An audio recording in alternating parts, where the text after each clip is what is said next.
tardes, profe. Nosotros vamos a hablarles sobre los discos duros. Mi grupo está conformado por Christopher Alarcón, Brandon Escobar, Jesús Ruiz, Fernando Morataya y yo, Javier Contreras. Ahorita los dejo con mi compañero Jesús. Bueno, primero comenzaremos hablando de qué es un disco duro. Un disco duro es un dispositivo en el que podemos almacenar una información naturalmente permanente. No se necesita de un aporte constante de energía para conservar esta información. Esta se mantiene ahí constantemente y no puede ir a ningún lado, a menos de que nosotros la desplacemos a otro sitio. Puede alterarse en cualquier momento para ser utilizado, dado que posee miles de ciclos antes de la aparición de errores. Su función se basa en el sistema de grabación magnética. Este es el más conocido y el más viejo, por el cual algunos materiales son capaces de almacenar determinados estados magnéticos.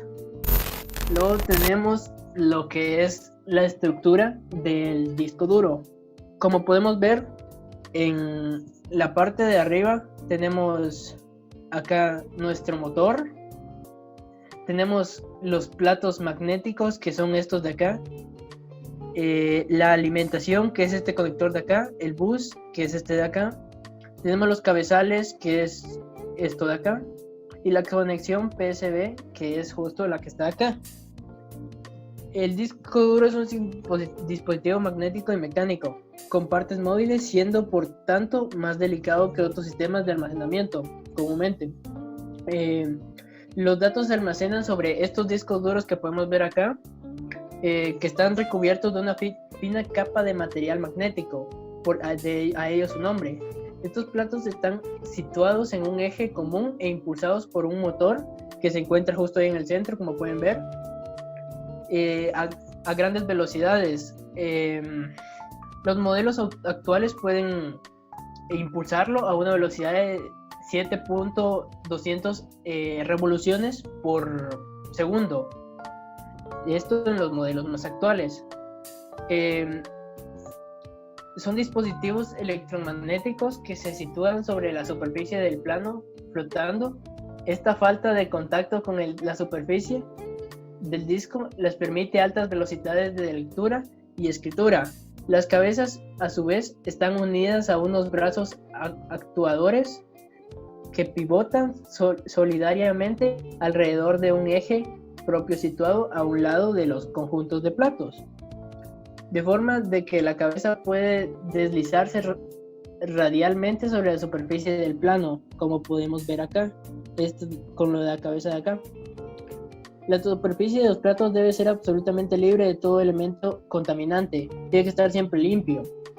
Por ello, determinadas partes del disco están aisladas al exterior mediante filtros, aunque normalmente no se sella completamente para que se pueda ajustar las variaciones de presión, cada vez que estas pistas está dividida en ciertas zonas contiguas de igual capacidad denominadas sectores. El estándar actual es de 512 bytes por sector, que son los de acá. Hablando de discos duros a lo largo del tiempo, su procesamiento de datos ha ido evolucionando, porque como sabemos, el procesamiento de datos se conforma por tres aspectos, los cuales son la entrada de los datos, la forma en la que van a entrar, el proceso por el que van a ser transformados, la salida, que es el resultado final de esos datos, la decodificación. Y esto se hace a través de lo que son números, el código binario. Esto que podemos ver acá es su velocidad de acceso, en la cual va a ir evolucionando y ha ido evolucionando a lo largo de los años. Porque como podemos ver acá, en 1991, a un disco de 40 megabytes le tomaba 37 segundos para leer toda la capacidad de un plato. Luego, como podemos ver, en 1998, a un disco de 3.2 gigabytes le tomaba 3 minutos y 31 segundos para leer toda la capacidad de un plato. Luego, en 1999, a un disco de 10 GB le tomaba 5 minutos y 37 segundos para leer toda la capacidad de un plato. Luego, en 2004, a un disco de 60 GB le tomaba 18 minutos y 34 segundos para leer esa misma capacidad de un plato. En 2006, a un disco de 750 GB le tomaba 52 minutos para leer toda la capacidad de un plato.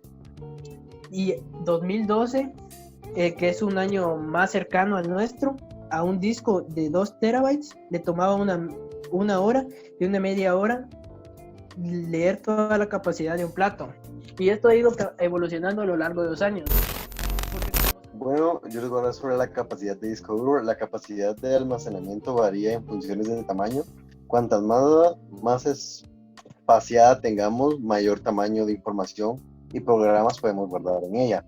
Un giga o gigabyte es una unidad de almacenamiento que equivale a 1000 millones de bytes. Es la unidad de medida más empleada en los discos duros. Por ejemplo, voy a hablar sobre la capacidad de los discos duros.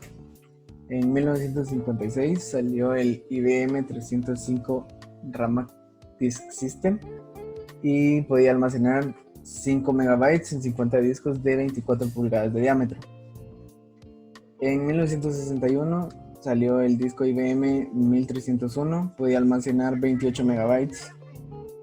En 1962 salió el disco IBM 3311, tenía la capacidad de 2.6 megabytes en 6 platos de 14 pulgadas. El IMB 3340 tenía 2 motores y cada uno tenía capacidad de 30 megabytes. Después salió un disco de almacenamiento de acceso directo IBM 3380 y tenía capacidad de 2.52 gigabytes. Después salió el ST-506, tenía capacidad de 5 megabytes de data permanente. Después salió un Toshiba Tamba-1 de 2.5 pulgadas, tenía capacidad de 63 megabytes de almacenamiento. Después salió un microdisco también de IBM, tenía capacidad de 170 megabytes. Después salió el Barracuda y tenía 2 platos de 60 gigabytes y en total tenía 120 gigabytes. Después salió el Western y giraban a 10.000 RPM y tienen una capacidad de entre 450 gigabytes a 600. Después salió un Toshiba MK2001 MTN que tiene capacidad de 4 gigabytes. Y ahora salieron los discos de estado sólido que casi toda PC tiene. Y pues su capacidad es de 32 gigas en adelante, como a 72 teras. Me tocó hablar del precio y bueno, el primero es el IBM 305 RAM Disk System, que costaba, el sistema costaba entre $10,000 por megabyte, algo completamente impensable hoy en día, pero para entonces el precio estaba totalmente justificado por la habilidad del sistema de transferencia. El segundo es la unidad de almacenamiento de disco IBM 1301, que costaba tan solo $115,500. Y el tercero está el IBM 3340 Direct Access Storage, apodado Winchester. El precio del IBM 3340 Direct Access Storage Facility es de tan solo $87,600. Después tenemos lo que es el disco de almacenamiento de acceso directo IBM 3380, que su precio era de $97,650 y $142,200. Después está de $1,500 el Segate ST-506. Después tenemos el Barracuda Seagate Serial ATA 5, que costaba $170.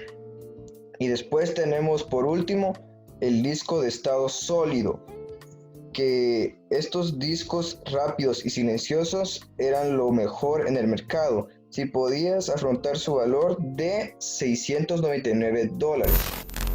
Como pueden ver aquí en la calidad, como pueden notar en la gráfica, conforme al año 2009, un terabyte valía 12,000 o $2 millones, como quieran decir. Y conforme pasaban los años, iba disminuyendo su precio. En el 2017 disminuyó casi hasta $0.2, como quieren llamar. Cada línea representa el costo de los gigabytes del modelo, ya sea 1 terabyte, 2, 3, 8 terabytes.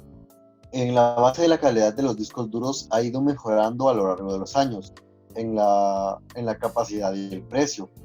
Y la capacidad ha ido aumentando en cada disco duro, ha ido mejorando con el pasar de los años, pero a la misma vez, como ha ido mejorando y ha ido aumentando, ha disminuido el precio.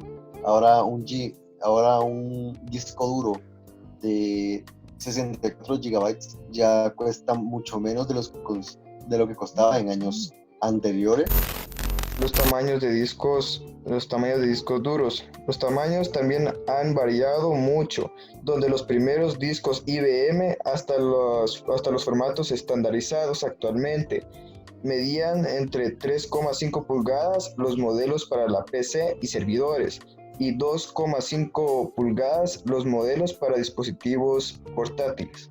Bueno, ya como lo último, tenemos los otros clases de discos duros, que serían los mini discos duros, que son, como su nombre lo indica, más pequeños de los normales, aproximadamente unos 4.5 centímetros por 5 centímetros. Permiten ser usados de manera similar a una memoria USB, pero con una capacidad superior, teniendo lo mejor de cada una, ¿va? Luego también tendríamos los discos duros externos de escritorio. Estos son aproximadamente de un tamaño más considerable de los discos duros habituales. Los utilizan así como su nombre lo dice, externamente. Tienen alrededor entre 3.5 o más pulgadas de tamaño, y externamente pueden ser mayores, por lo que cuenta con una base que permite colocarlo de manera segura en la superficie plana, como pueden ver que se mira de forma vertical. Luego tendríamos lo que son los discos duros externos portátiles, que son discos duros con un tamaño reducido, del orden de los 2.5 pulgadas de diámetro, y un diseño que permite transportarse fácilmente. O sea, los que más conocemos, que estos se conectan vía USB siempre. Cuenta con características de protección contra golpes y sacudidas, y no debido descartarse que también no hay de tamaño de 3.5. Estas son de todas las que tenemos acá extras, de las más conocidas. Son bastante útiles y muchas veces son hasta necesarias. Bueno, eso ha sido nuestra exposición. Gracias de nuevo y adiós.